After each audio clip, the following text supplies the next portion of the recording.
LiberalViewer presents. So, welcome to the April 1st edition of LiberalViewer Sunday Live Clip Roundup. Thanks for joining me. I've picked out the weekend's 14 best, most newsworthy, informative clips for what should be a really educational, fair use media criticism and political analysis show for you all tonight. I put the two topics I'll be covering down in the video description. First, the normal Trump administration roundup from the big five corporate outlets of ABC, NBC, CBS, CNN, and Fox News, the so-called corporate media here in the United States. I'll also have to take my political comedy from the corporate media sources, and I'll be adding in AM Joy, the actual first political comedy is supposed to be political comedy, and then there's one other clip that I'm labeling political comedy that's not really supposed to be comedy, and later on there's one that's a little comedic but it's kind of dark humor that'll go into the second topic. The two topics I'm covering, I mentioned the normal Trump roundup, and then the second half of the clips are devoted to news here in Sacramento. The STEPHONCLARK 2 weeks ago tonight was the victim of a police shooting that's caused a lot of protest and unrest and community backlash, and there was breaking news last night where a sheriff's department SUV hit a protester, and that was covered briefly in the Sunday morning news analysis shows, and I'll have some extra clips, and it's an issue. I don't want to center myself and overplay my involvement, but it's an issue I've worked on over the years, and I do know some of the players, and I have some insights that I'll share with you when I get to that second topic. So it's a big show here, two different topics, and like I said, I'm going to start with the AM Joy intentional political comedy here from AM Joy this morning, where she was having memories of Sean Spicer during Easter's past from the Trump administration and from the George W. Bush administration over here. Every year, the White House hosts its annual Easter egg roll, but this year's 140th egg roll will be missing a certain special spice. You'll recall that before he briefly and painfully served as Donald Trump's White House press secretary, Sean Spicer had the distinction of being the White House Easter Bunny. Let's take a trip back and remember the time. My real name's a secret. My friends call me EB. My special job means I must hide my true identity. It says world's best hopper right on the desk.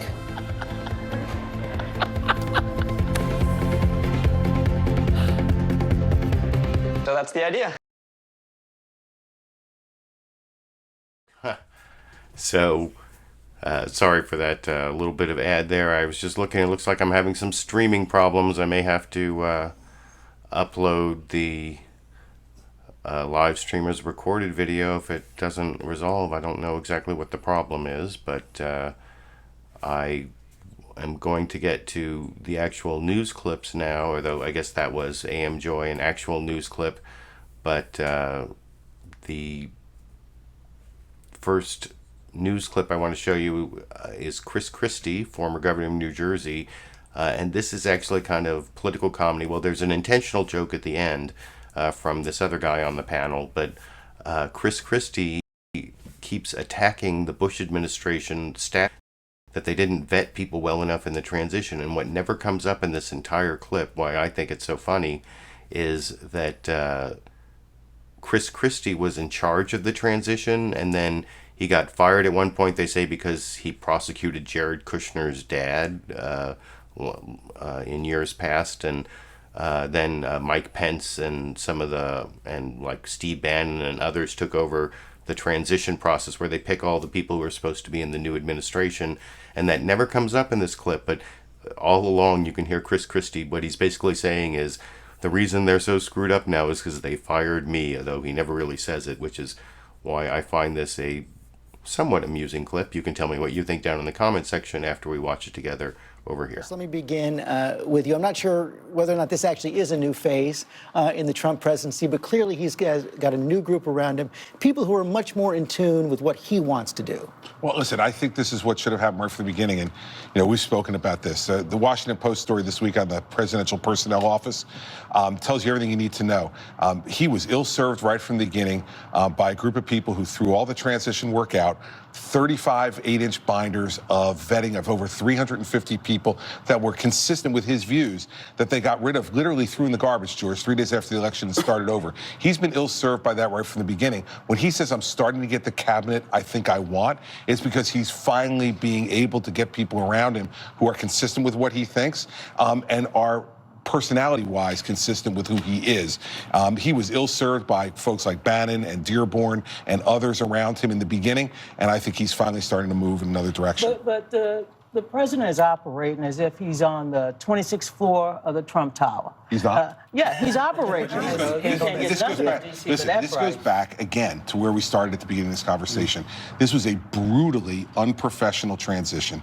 This was a transition that didn't vet people for this type of judgment issues, which I think could have been seen very easily in a lot of these people. And you cannot do this with, Rick Dearborn and Steve Bannon on the back of an envelope in 73 days. And the president's been ill-served by this. And if Mr. Pruitt's going to go, it's because he should have never been there in the first place. Listen, I don't know how you survive this one. And if he has to go, it's because he never should have been there in the first place. In the spirit of Roseanne, to bring us all together here, I think we can all agree we need a more competent level of corruption in the swamp. And we hope the Trump administration can get that fixed. That is going to have to be the last word right now. A more competent level of corruption in the swamp. That was a pretty bad joke, but what I thought was a much more amusing joke or inside joke, if you understand what they never really mentioned in that clip. And they started the discussion and ended the discussion with Christie basically saying the real problem with the staff shakeup in the Trump administration is that they fired me. They fired me, Christie, and if they'd kept me on at the transition, none of these problems with the staff would ever have happened. Or, well, that's what it looked like to me. You can let me know what you think down in the comment section. And now I'm actually going to get to the news summaries, and actually most of the coverage is news summary. This is Easter Sunday. You'll see they wish everybody happy Easter and happy Passover during many of these news clips, and that's why there weren't very many newsmakers for me to take clips of, but I am going to compare the NBC, the ABC, the CNN, and the Fox News coverage of Trump's tumultuous, troubling, or I don't know, part of it is one of the things that got focused on in several of the news summaries was Trump getting tough on Russia. And does that mean that, there's no collusion, or that there's his administration's getting tough on Russia, but he himself is being unusually quiet about the toughness on Russia? There's even this story that they told him, don't, even though we're being tough on Russia, don't say anything publicly about it. And then there are the staff shakeups and some other troubles. Of course, the longest news summary, and I think generally the best news summary, and this week is not an exception, I don't think. NBC's Meet the Press. There's one mistake in the middle of this, because remember, today is April 1st, but you'll see Chuck Todd somewhere in this clip refers to the number of people who've been fired this month in the Trump administration. And of course, no one's been fired this month yet, but just a little mistake to look for in this clip. Easter. It's not exactly a new Cold War, but there's no denying that relations between the U.S. and Russia are clearly at a low ebb.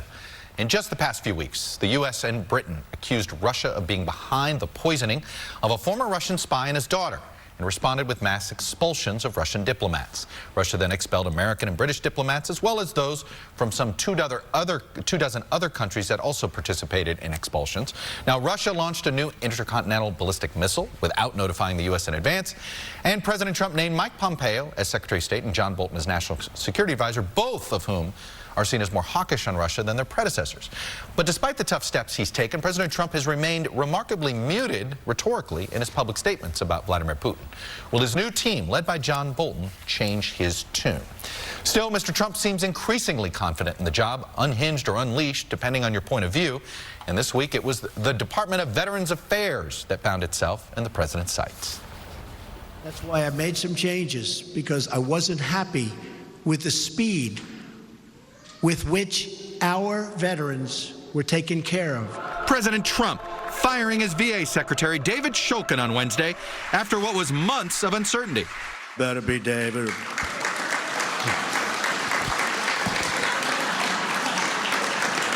We'll never have to use those words.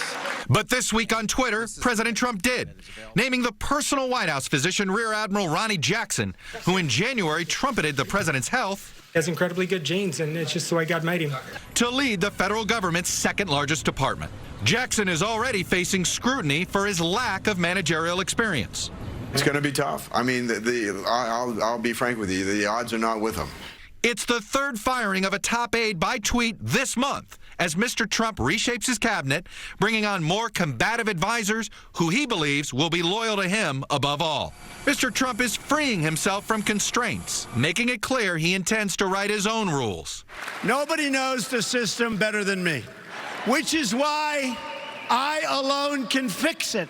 He announced at a political-style rally in Ohio that the United States may leave the battlefield against ISIS. We'll be coming out of Syria like very soon. Let the other people take care of it now. That is already raising concerns from allies nervous that the U.S. will cede Syria to Russia and Iran. And it contradicts Mr. Trump's criticism during the campaign of other presidents who signal battlefield intentions in public.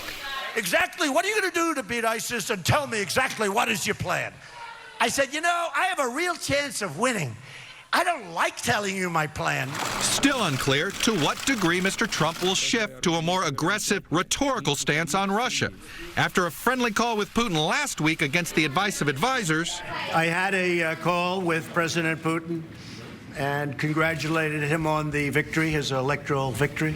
This week, the U.S. expelled 60 top Russian diplomats, punishment for the Kremlin's alleged poisoning of a former Russian spy and his daughter in England.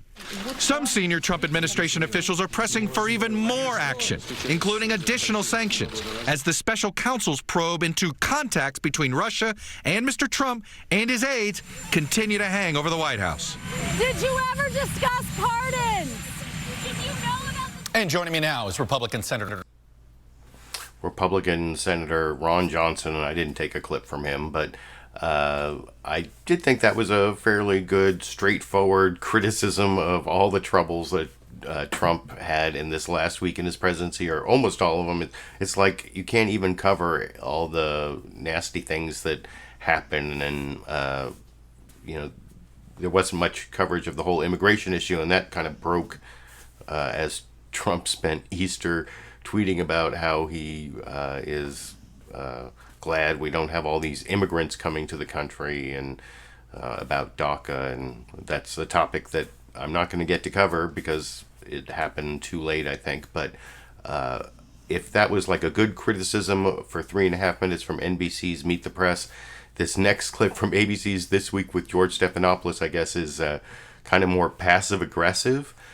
Because they start off saying, well, this is a relatively quiet week for Donald Trump. And then they list almost all the things you saw in the NBC Meet the Press news summary. Not quite as many, because this is about half as long. It's only a little under 90 seconds.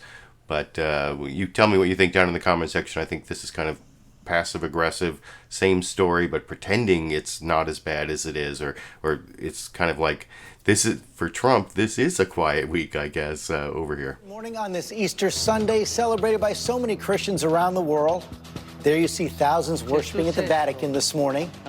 We also offer our best wishes to everyone marking the first days of Passover. President Trump is spending the holiday at Mar-a-Lago, capping what passes for a quiet week of his presidency. Sure, it did start with that Stormy Daniels interview and a fresh threat to Trump in the courts. And another cabinet member, VA Secretary David Shulkin, was fired by tweet. Trump's picked to replace him his personal physician, Dr. Ronnie Jackson. And there was that surprise shift on national security. In an Ohio speech supposed to be focused on infrastructure, the president announced for the first time his intention to pull U.S. troops out of Syria soon, blindsiding the Pentagon and the State Department. With so many top advisors heading for the exits, President Trump is happy now to do what he's always done, to say and do what he wants when he wants. And this week at least, he can take some comfort in new poll numbers that show his approval rating creeping into the 40s, a slow but steady climb from recent lows. And we have a great group. Those buses contain some of the 153 Russian diplomats expelled by the West in the wake of that poisoning in Great Britain of a former Russian spy.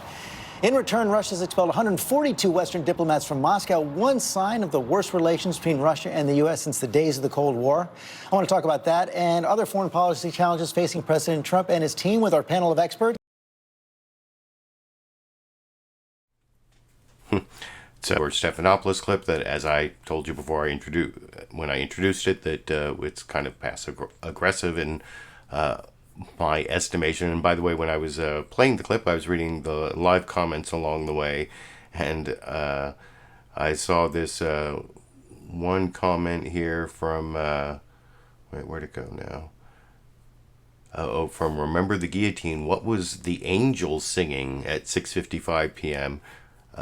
Which, about 10 minutes into the show, and that was during that NBC Meet the Press clip. That was one thing I forgot to mention. I had the same question. There is this one moment, if you go back and watch that NBC Meet the Press news summary, when there's angelic singing for no apparent reason in the middle of the clip. So good catch there for my live viewer. Remember the Guillotine. I don't know what Remember the Guillotine means, but thanks for pointing out what I forgot to mention. That's one of the reasons that I have additional fair use media criticism points for my shows, is because I not only add my media criticism and political analysis for my fair use argument, but now that you see those live comments scrolling along as I show the clips, that's like additional media criticism and political analysis that increases the strength of my argument that my use of these corporate media news clips is fair use. I just like to throw that in every now and then as an additional thank you to the live viewers who add in those, because if you add comments as a recorded show viewer, I appreciate that as well, but it actually doesn't. There's a court case that says comments added after the fact don't add to your fair use. But anyway, you have no idea what I'm talking about, or many of you have no idea what I'm talking about, but I'm just talking to myself at this point. So now I should probably move on to the next news clip, which is State of the Union. Oh, by the way, you notice in that ABC clip, they didn't really talk about the Russia angle until I edited in a later part of the show where they did finally mention it. In the State of the Union clip, Jake Tapper says the State of the Union is spring cleaning, I guess is what they call the staff shakeup in the White House. And then they mention this story at the end that Trump is being purposely quiet publicly about his tougher approach on Russia, which I will discuss with you after we watch that 1 minute 7 second clip together here. Happy Easter and happy Passover, everyone. I'm Jake Tapper in Washington, D.C., where the State of our Union is spring cleaning. President Trump continuing to shuffle his cabinet and top White House advisors. The president spending the holiday weekend in Mar-a-Lago, tweeting Happy Easter this morning after playing golf Saturday and dining with Fox News anchor Sean Hannity. The R&R comes after a week of more high-profile administration departures and firings. The president announcing he wants to replace VA Secretary David Shulkin with his White House doctor, Rear Admiral Ronnie Jackson, and losing one of his most trusted aides, Hope Hicks. A source telling CNN the president has been advised over the past week that he perhaps doesn't need a communications director at all or a chief of staff. Advice the president reportedly listened to but has neither accepted nor rejected at this time. The staffing shakeups come as the president made a series of surprising moves, catching his own national security team off guard by announcing the U.S. would be getting out of Syria very soon. We'll get exclusive insight into the White House staffing shakeup from the author of a new behind-the-scenes book in moments. But first, I want to bring in independent Senator Bernie Sanders. I'll have a Bernie Sanders clip a little bit later that's also from CNN's State of the Union.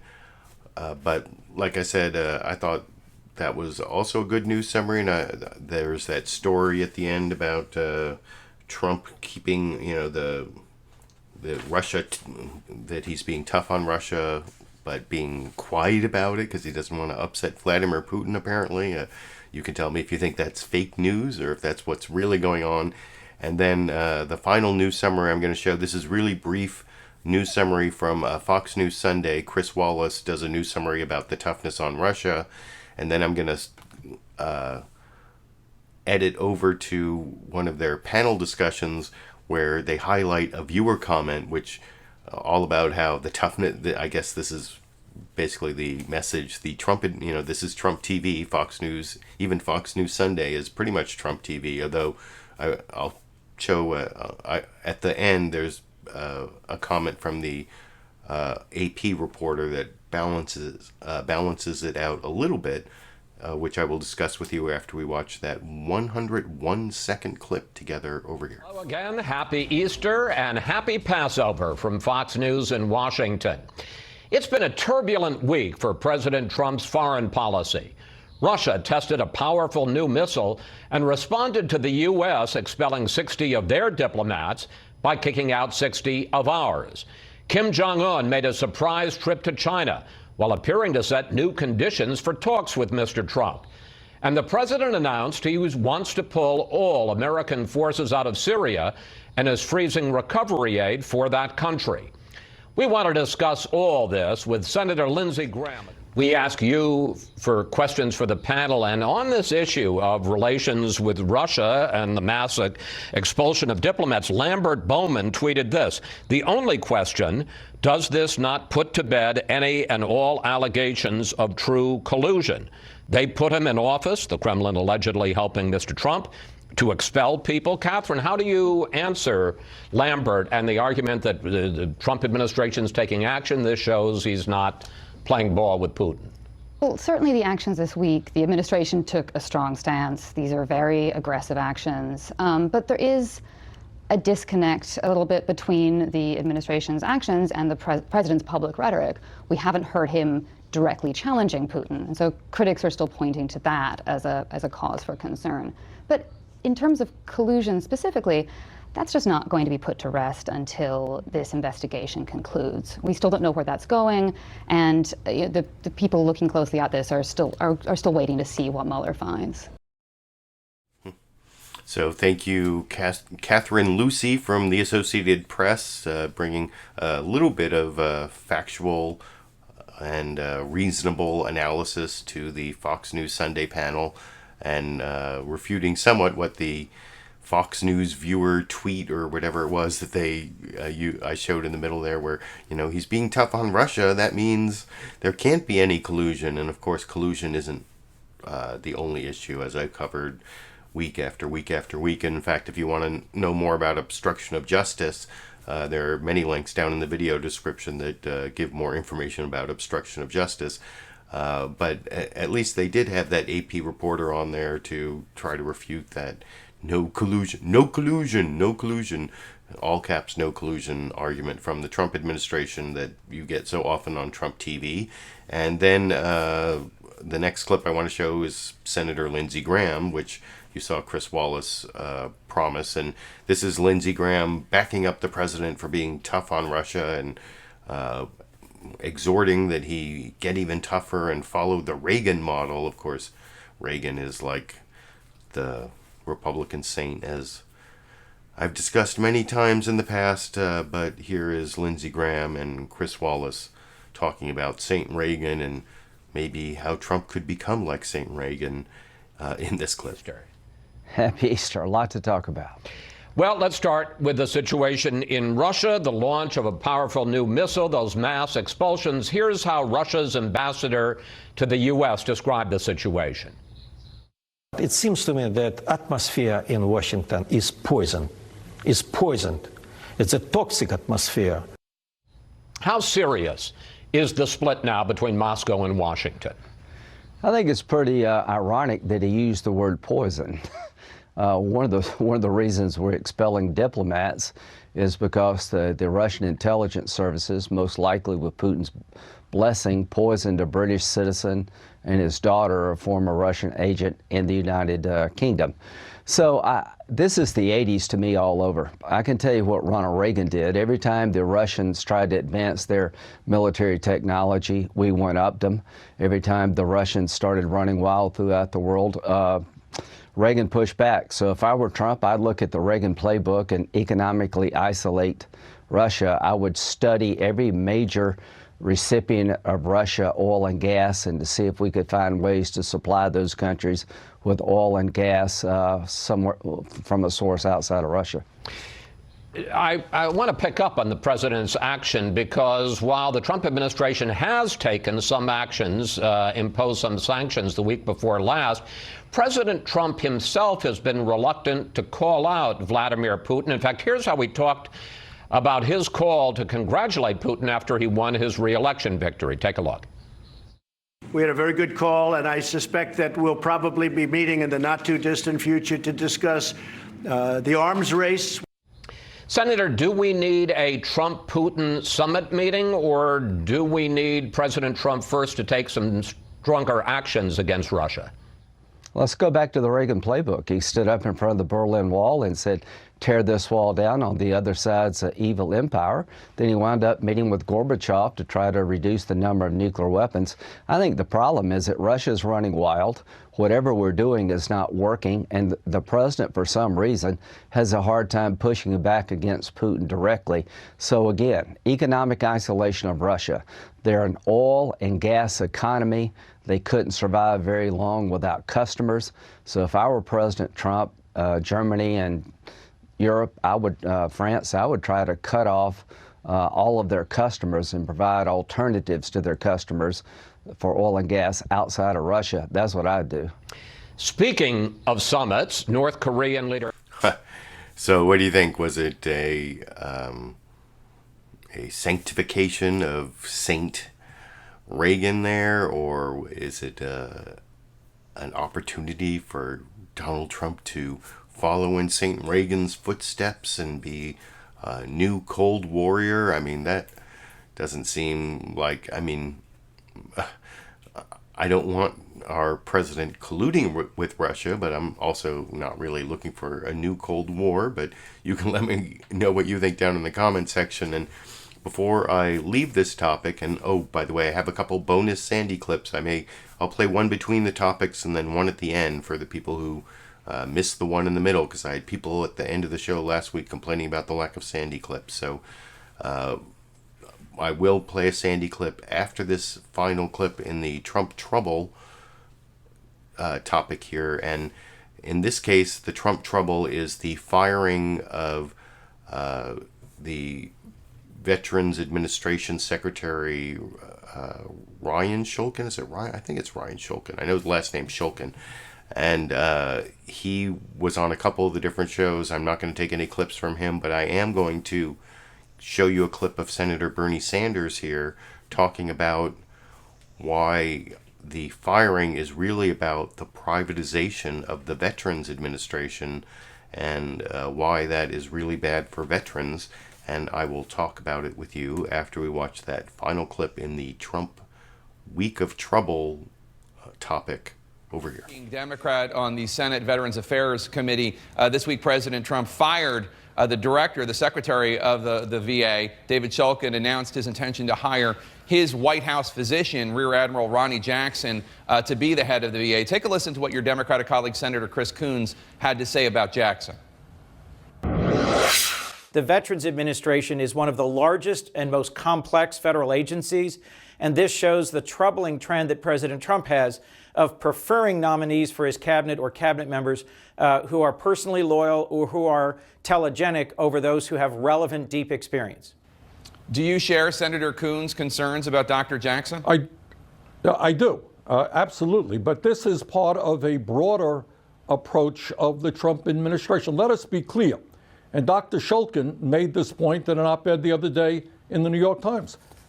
And the issue is you have the Koch brothers, the third wealthiest family in this country, who are going to spend some $400 million with their billionaire friends on the coming elections, having enormous power over the Trump administration. And what the Koch brothers believe is not just that we have to privatize the Veterans Administration, they want to privatize Medicare, and the Trump administration had a $500 billion cut in Medicare. They want to privatize Medicaid. They had a $1 trillion cut in Medicaid. They're beginning to go after Social Security. We have a Secretary of Education who does not believe in public education, a Secretary of the Environmental EPA who does not believe in environmental protection. So what you're looking at under the leadership of the Koch brothers is a massive effort to privatize agencies of the United States government and give them over to private corporations. That is what the removal of Shulkin is all about. So you think that Dr. Ronny Jackson is going to be supporting attempts to privatize the VA? I think, as Chris Coons pointed out, he has no experience in this area. But I would strongly suspect that if you get rid of Shulkin, who oppose privatization, and you put Dr. Jackson in, that is what his mission will be. And I will tell you this, Jake, I have worked over the years with the American Legion, the VFW, the DAV, and all of the veterans organizations. And without exception, the major veterans organizations say we have got to strengthen the VA, not dismember it, not privatize it. And I will do everything I can as a member of the Veterans Committee not to approve any nominee who is not going to strengthen the VA and who will oppose privatization. I want to ask you, this week President Trump has been on Twitter hammering. So there you see Bernie Sanders talking about the new nominee, Dr. Ronny Jackson, and of course the fired VA Secretary, Dr. David Shulkin. Thank you in the live comments, NO8549, for reminding me of the correct name. It's Ronny Jackson, not Ryan Jackson. It's David, or I said it was, anyway, I don't know where I got Ryan from, but anyway, those are the correct names. And the more important argument there from Bernie Sanders is that going on in the background in the Trump administration, there's not only just this whole emoluments clause issue, and if you want to know about the emoluments clause, you probably need to have your own U.S. Constitution. This is my ACLU Constitution that I give out to people who support me on Patreon at $10 a month or more. And there's this emoluments clause issue where Trump isn't supposed to get any money from any foreign sources, but he does. And that's just like the tip of the corruption iceberg. And it's basically a kleptocracy that is going on in the background. Some people say that a lot of this,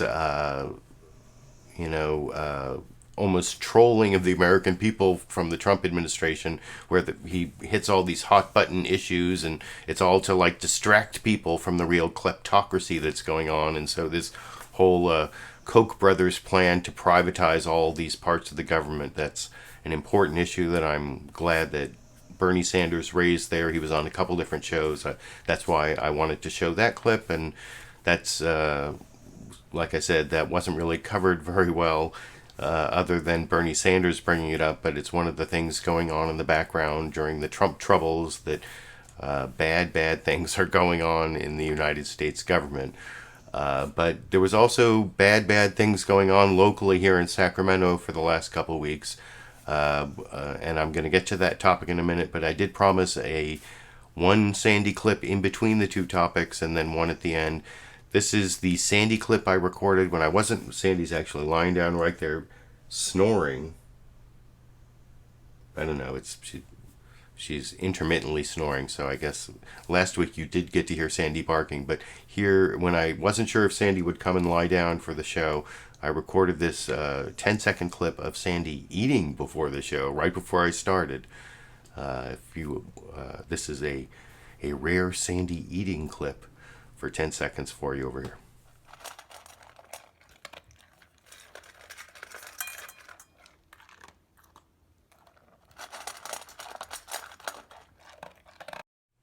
Okay, so I hope that sated the appetite not only of Sandy, but of the Sandy fans out there for the Sandy clip. I'll have another 5-second clip of when Sandy actually came and lied down here. But like I said, the next topic, and it is not a light topic at all, although there is going to be one clip I'm going to show that is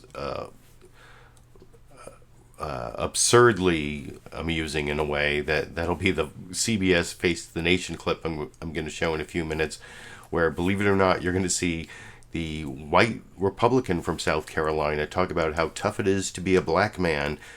And he's like sitting right next to the black Republican senator from South Carolina, Tim Scott, who never says a word about this entire topic. If you look down in the video description when I listed the guests, I have Representative Trey Gowdy and not Senator Tim Scott on Face of the Nation. That'll be sort of a comedy clip in this topic, but it's this real tragic shooting again in Sacramento. I have to emphasize that this is not the beginning of a problem in Sacramento. This is an ongoing problem that's been going on for years. I will show you some evidence of that in just a minute, but I want to start the topic of STEPHONCLARK, who was shot by Sacramento police 2 weeks ago, and then of course there was a protester last night at a vigil who was hit by a Sacramento sheriff SUV and sent to the hospital. So things are not good here in Sacramento. And I want to first say that the Big Five corporate news outlets on their news analysis shows, only 2 of the 5 covered this at all. It was NBC's Meet the Press and CBS's Face the Nation, and their coverage was so superficial. There was sort of a oblique reference on ABC's This Week with George Stephanopoulos. They had Andrew Young on for the upcoming 50th anniversary of the assassination of Martin Luther King Jr. That's on April 4th, and they had like this oblique reference to recent police violence. But the coverage on the Sunday morning news analysis shows of what happened here in Sacramento, and the fact that there was an autopsy this week that showed that what the police said was like total bullshit, that it totally contradicted the idea that that the guy was coming, that STEPHONCLARK was coming towards the police officers in a shooting stance. That turned out to be total bullshit from the Sacramento Police Department. And then, of course, last night there was this bullshit action by the Sacramento sheriff, where deputy, where they ran over a protester with, well, at least hit a protester with an SUV, who Wanda Cleveland, who thankfully is okay. But like I said, I want to start this whole segment with some good news coverage, not from the normal Big Five corporate outlet shows from the corporate news media, but this is AM Joy, MSNBC. They actually spent a lot more time on what came out about the Alton Sterling shooting in Louisiana, which was a couple years ago. But I edited together the good coverage of what happened here in Sacramento from MSNBC this morning. It's 2 minutes 56 seconds from AM Joy this morning over here. Police brutality against black men, women, and even children, even if it was missing in the debate following the Parkland shooting, couldn't stay out of the headlines for long. Exactly 2 weeks ago, STEPHONCLARK, a 22-year-old father of 2, was killed by Sacramento police in his grandmother's backyard. He was unarmed.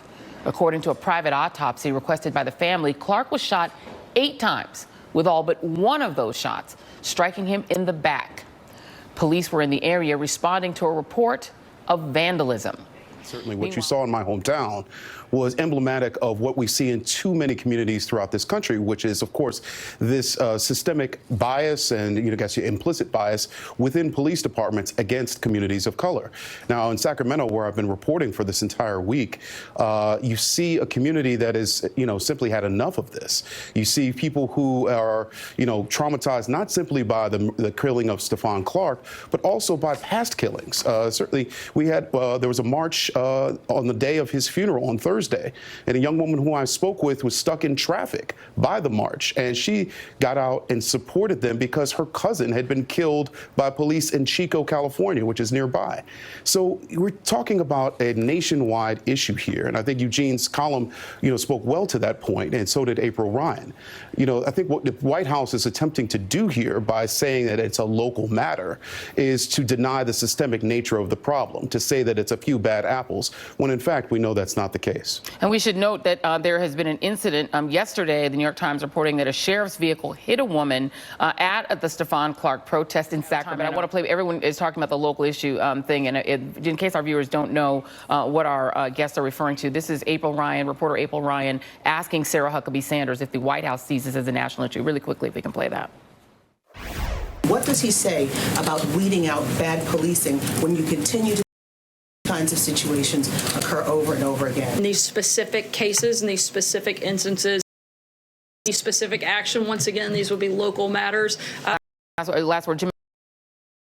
In the certainly, I don't think that's the case in Sacramento. They've been key to the Build Black movement that's building there. Certainly partnering with other local organizations to do so. So I don't think that that's necessarily an accurate assessment.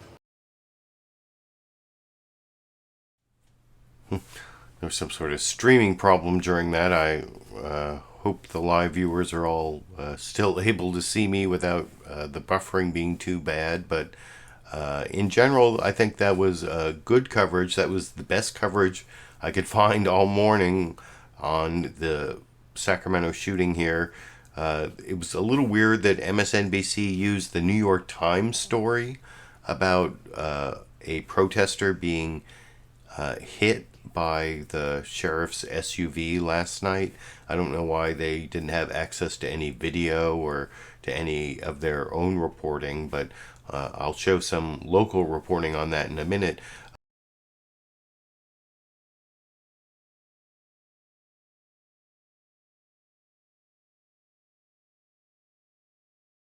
I did really appreciate that reporting from the senior guy from Rolling Stone, Jamil Smith, where he's actually been in Sacramento, and he reported how the activists here are saying enough. You know, it's not just STEPHONCLARK. This has been going on for way too long. And I want to show you, and also about the way that Black Lives Matter, the Sacramento chapter here has been really effective.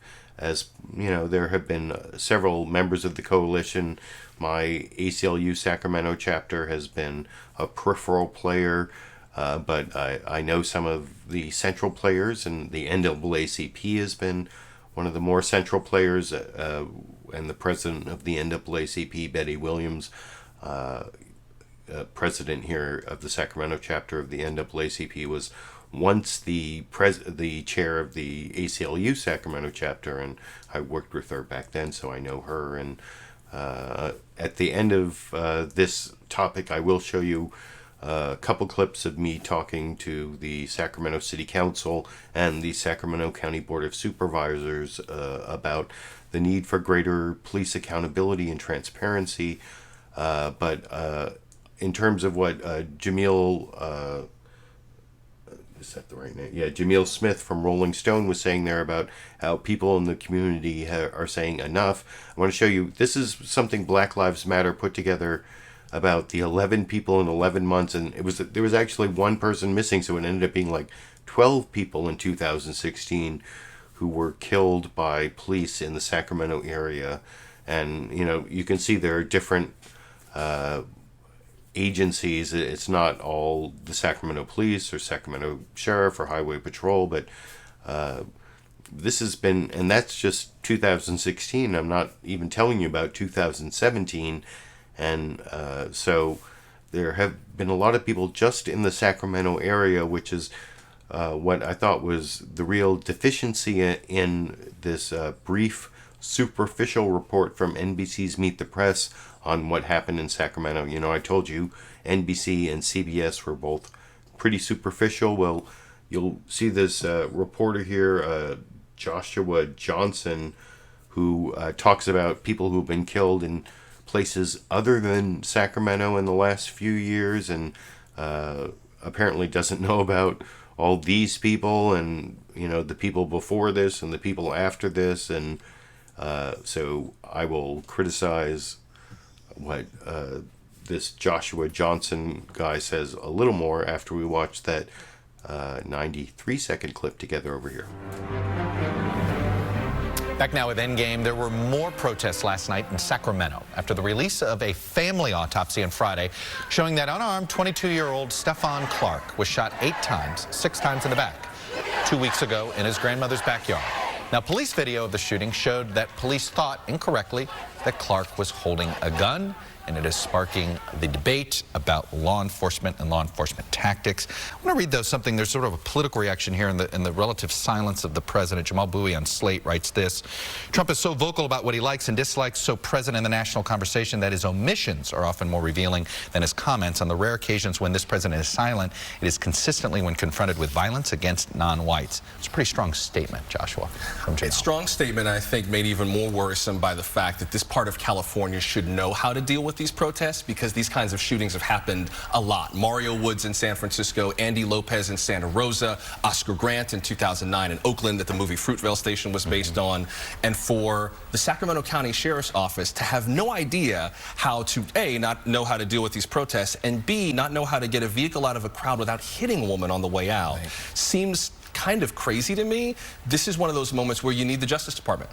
You need the federal government to say, listen, this is a trend, this is a larger problem. We need to be able to step in and help local jurisdictions deal with this. I'm waiting to see if Jeff Sessions would step up and do something about this, but now's the time when it's needed. George? We also need... Waiting for Jeff Sessions, that's like waiting for Godot. That's... that ain't gonna happen, at least in my personal opinion. You can let me know what you think down in the comment section. But as I mentioned before, I showed that clip, Joshua Johnson there mentioned people who have been killed in Oakland and San Francisco, but he apparently doesn't know about all the people killed in Sacramento, and that's not even a complete list. And so I thought that was pretty superficial coverage from NBC's Meet the Press.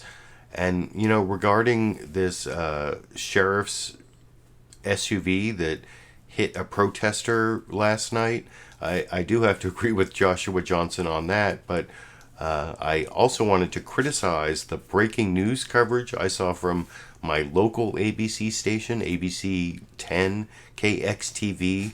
They showed video of the actual incident I'm about to show you. This is a little over 3 minutes, and they then gave this interpretation that was so pro-police that it seemed like the 2 reporters involved had gotten all their information from the police and were like, they weren't believing their own eyes. They were saying that, you know, the police were driving along, not that they had stopped and then lurched forward. They said that, the video we took shows that it was unintentional, and I have no idea how the video shows that.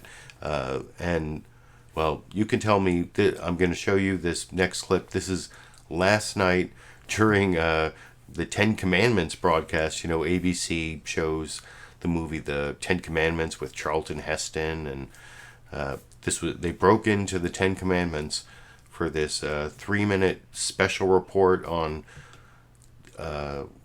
the second way. The Sacramento Police Department were the ones who shot Stephonclark 2 weeks ago.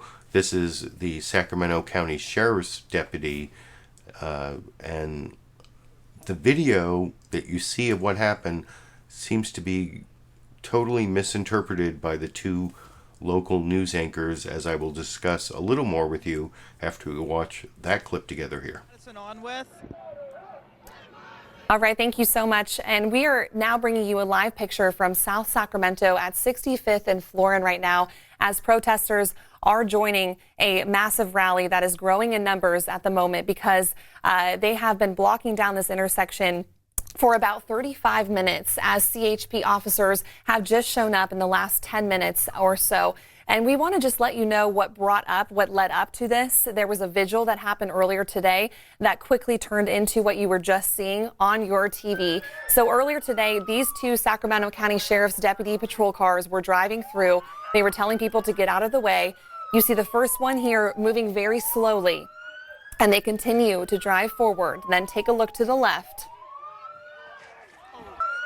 it happens very fast, but that protester who was right there on the side of the road was hit. According to our reporter who's on the scene, that woman was taken to the hospital. She is doing okay as far as Giacomo saw. But again, we do not know the extent of her injuries or what happened, what led up to that. But we do want to let you know that officers were making it very loud and clear for people to get out of the way. And again, we wanted to show you some more context of what led up to this moment. If we can play that right now so you can listen in.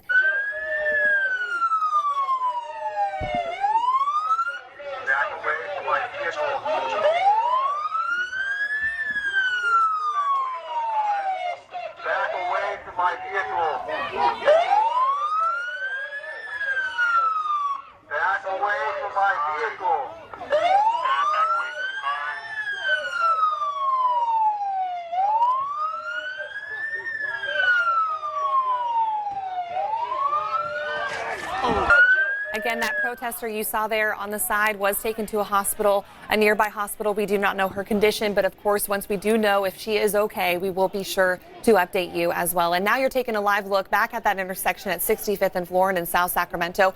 A heavy police presence. CHP is here. They are in full riot gear and prepared for any interaction with protesters. And then to your right, as we pan that way, you see a large group of protesters on the side of the road as well. And we have Brandon joining us now, helping us out as we continue to talk about what's happening right now in South Sacramento. And you were at a rally earlier today, so you already kind of got a taste of what people are feeling, what this day has brought. And then the accident we just showed our viewers adds a whole nother layer. It's absolutely the last thing that this community needed, given just the tension that we've seen, both with last night's demonstration, the marching that we saw downtown, and then today's events, which were admittedly a lot less rancorous. It was people speaking, obviously impassioned at times, but this new incident with the person being hit as part of this thing, while we don't see anything in the video that we recorded to indicate that it's intentional, is certainly something that is going to inflame these tensions. And we understand CHP, the agency that's here trying to clear the road, is the one that'll be investigating that accident. Absolutely. And again, you were looking at live. Absolutely. There seemed to be a lot of. They really emphasized the that the cops told people to get out of the way. I don't personally know the person who was hit, Wanda Cleveland. I recognize her as someone who I've seen at other protest events that I've attended. I actually haven't been out to any of the protests this week because of, I actually feel bad. Wanda Cleveland is actually disabled.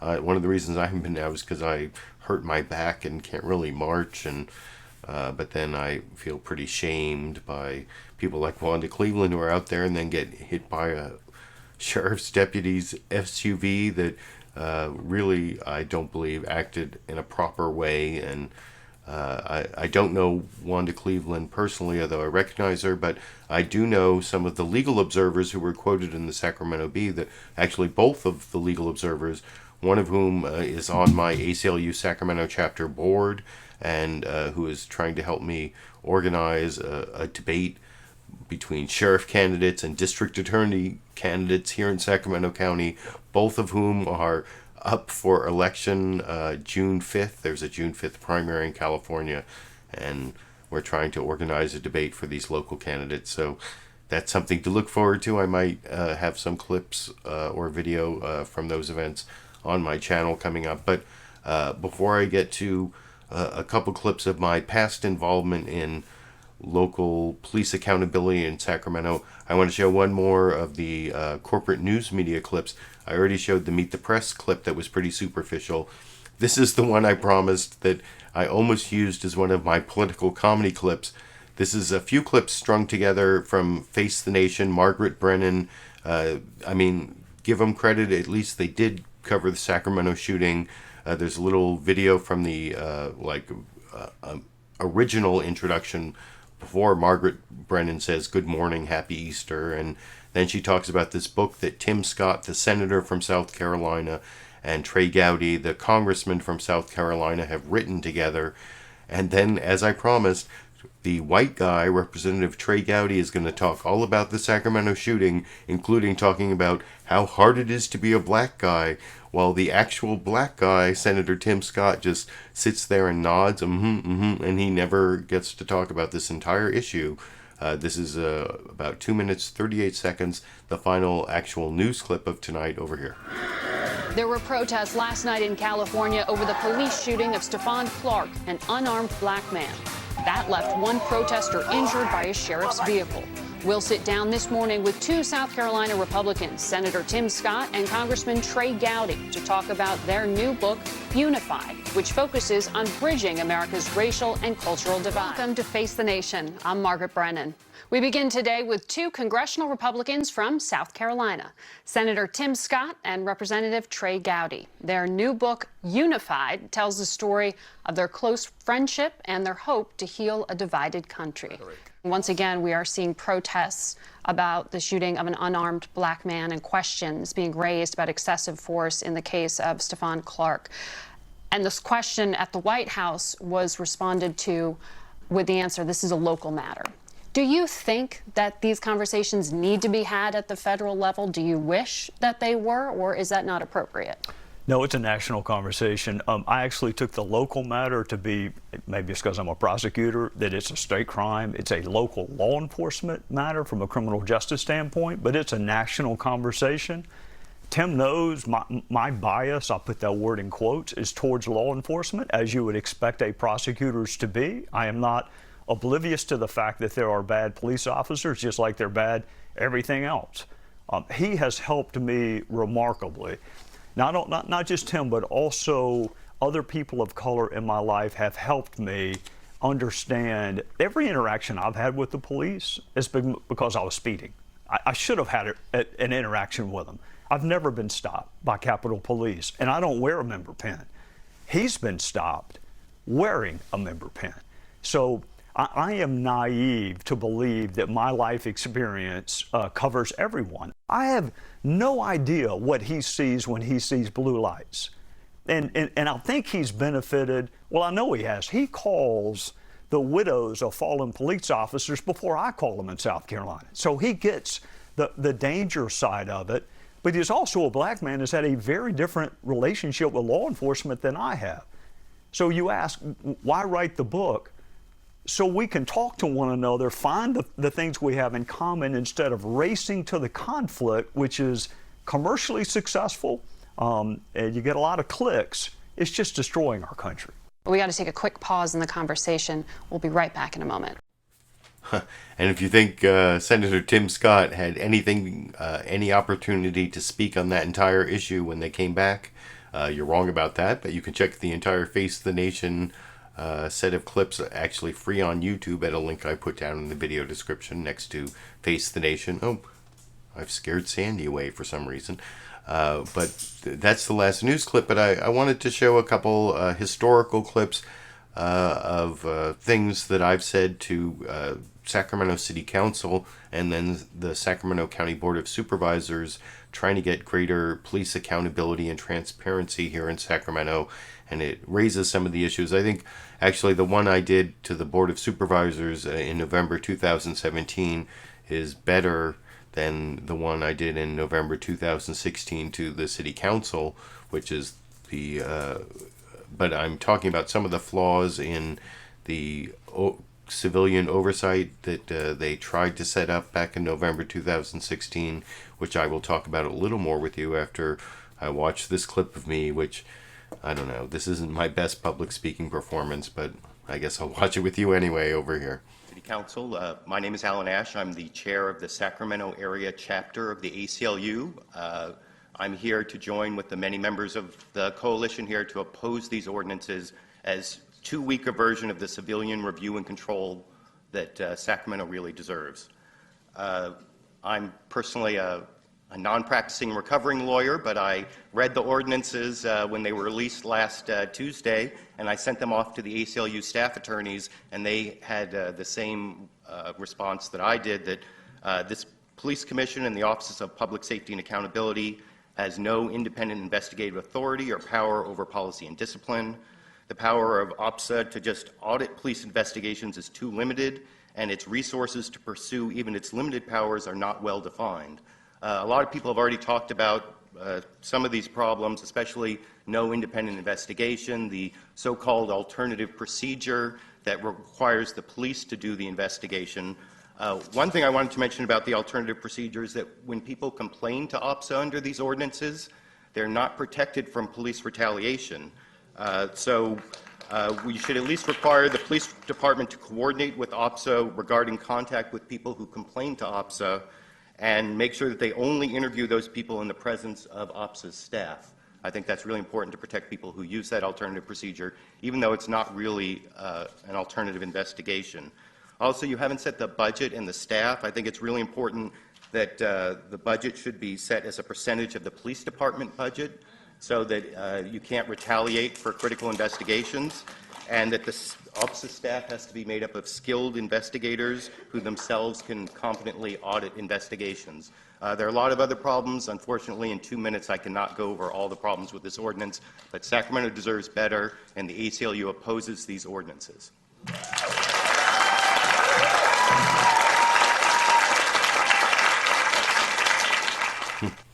So anyway, that I think I was talking too fast there. I tend to talk too fast.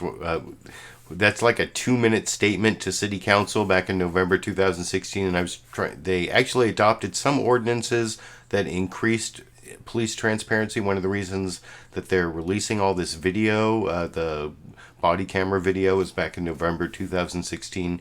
They said that video had to be released within 30 days, and the police chief, Daniel Hahn, actually released it even faster this time, which was at least one thing to give him credit for. But the thing is that there is no real independent investigation of shootings. One thing that really emphasized that to me was when the California Attorney General, Javier Becerra, came in and held a press conference and said he's going to do his own independent investigation of the shooting of STEPHONCLARK. And my question is, well, how come only this shooting gets an independent investigation? What about like all these people from 2016 and all the people before them and all the people after them? It's not like this is the first time Sacramento County or Sacramento needed independent investigation. And so that's the problem. I kept talking about OPSA. That's the Office of Police of Public Safety Accountability, I believe, is what that stands for.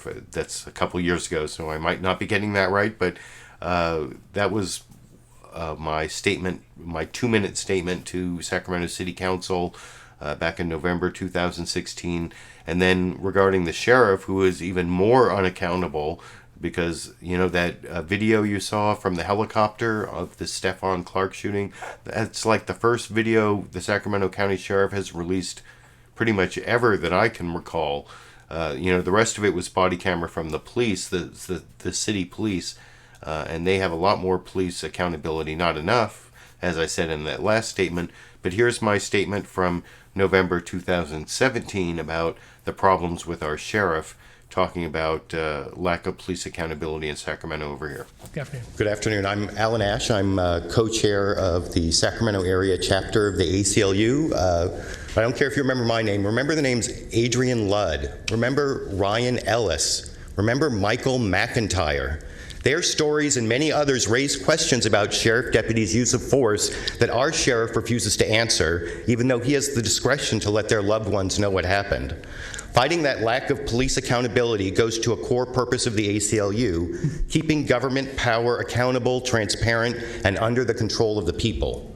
While this county board formed the Sheriff's Outreach Community Advisory Board back in 2007, the purpose and powers of that body have nothing to do with accountability and transparency, and that's what Sacramento County needs.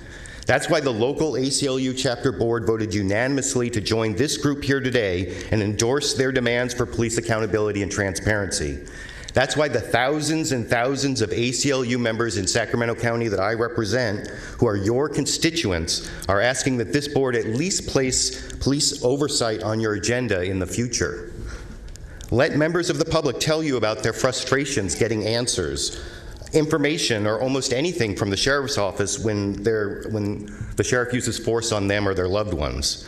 Do some investigation into how oversight can work.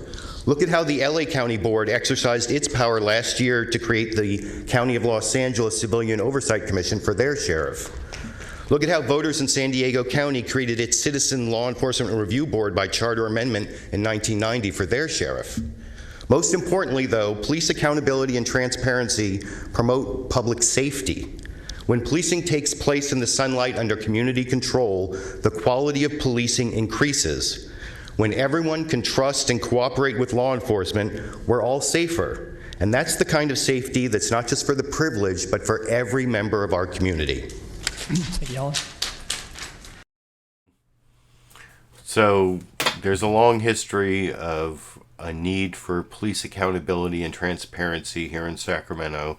That was the point of those last two clips. But I'm really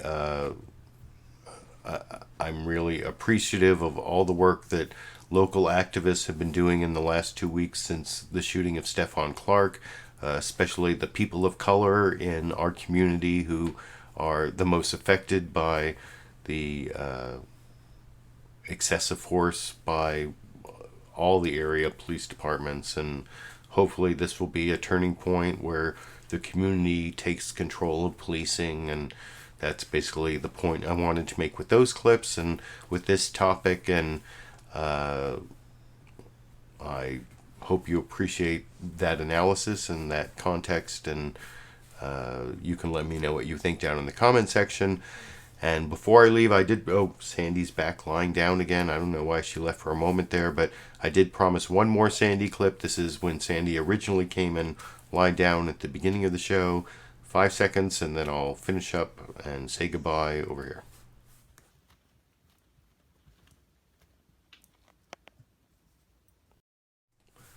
So there you go, 2 bonus Sandy clips and 2 topics for an April 1st Passover, Easter, or, you know, if you're an atheist or a Hindu or a Muslim, you can tell me what holiday you are or are not celebrating. But I got to finish up the show. It's been another one of those long days. And next week, there's actually an ACLU conference here in Sacramento, so I may be starting the show a little bit late. I don't know, maybe I'll try to cut out just the Sacramento police shooting part of this video and upload it as a separate video. You can let me know what you think down in the comment section. Let me know what you think about all the clips I picked out. I appreciate all the live viewers, my viewers of the recorded show, those who support me on Patreon. You can also just give me a supportive comment or thumbs up down there. And until next week, or until I upload some other edited, produced video, I guess I will be seeing all of you around the internet.